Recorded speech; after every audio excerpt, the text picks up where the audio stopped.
భవిత గురించి అంటే ఈ నాగరాణి చెప్పేవన్నీ అబద్ధాలని నమ్ముతున్నాయి. ఎక్కడో దగ్గర ఒకవేళ ఆ విగ్రహాలు ఉన్నాయేమో, దేవుడు పూజలు అందుకోవడానికి ఎదురు చూస్తున్నాడేమో, ఒకసారి తవ్వి చూద్దామా? ఒకవేళ అది గాని తవ్వి బయటికి గాని తీస్తే ఈ అమ్మాయి దేవత అయిపోతది.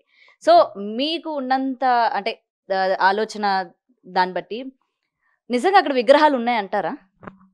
ఆహ్, మీరు అంటే నేను 2, 3 ఎపిసోడ్‌లో చూసాను. హ్మ్. మీరు గమనించండి. ఎక్కడో ప్రేమికుడన్నారు. ఎవరో వచ్చారు.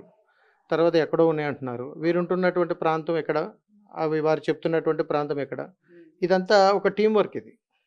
ఈ టీమ్ వర్క్‌లో ఏంటనంటే నేనిచ్చే సమాచారం, నేను పెట్టిన సమాచారం నీ ద్వారా బయటికి రావాలి. తద్వారా ఇదేదైనా జరగొచ్చు.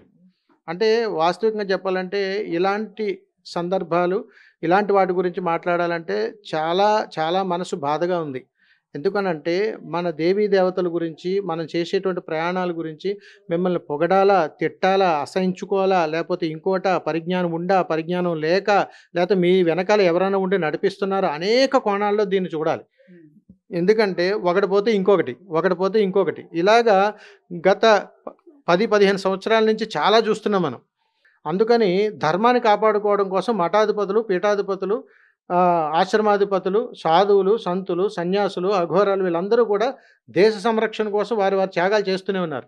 ఇలాంటి వాళ్ళందరినీ కూడా అవగాహన కల్పించండి. హ్మ్. అవగాహన అవగాహన కల్పించండి. అర్థమయ్యేలా చెప్పండి. ఎందుకనంటే పల్లెటూరుల్లో గాని, రకరకాల మారుమూల ప్రాంతాల్లో గాని గురువు లేని విద్య గుడ్డి లాంటిది.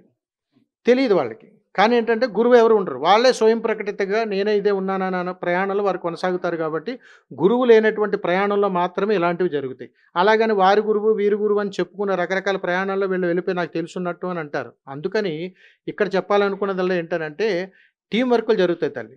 ఓకే. ఇక్కడే ఉండి ఎక్కడో ఉంటే అక్కడ ఇంకో టీమ్ వర్క్ చేస్తుంది. హ్మ్. ఇదంతా కలిపి ఒక టీమ్ వర్క్ బ్యాక్‌బోన్ ఎవరు లేకుండా అంత డేర్‌గా అంత మీడియా ముందుకొచ్చి అన్ని ఇంటర్వ్యూలు పెట్టి అంత అలా చెయ్యరు. ఒకవేళ డెప్త్‌గా ఇలాంటివేంటంటే కూలంకుషంగా పరిశీలన చేసి అవసరమైతే చట్టరీత్యా చర్యలు గూడా తీసుకోవాలి. హ్మ్. ఎందుకంటే ధర్మం జోలికొస్తే ఏం జరుగుద్దో కూడా వాళ్ళకి తెలియాలి.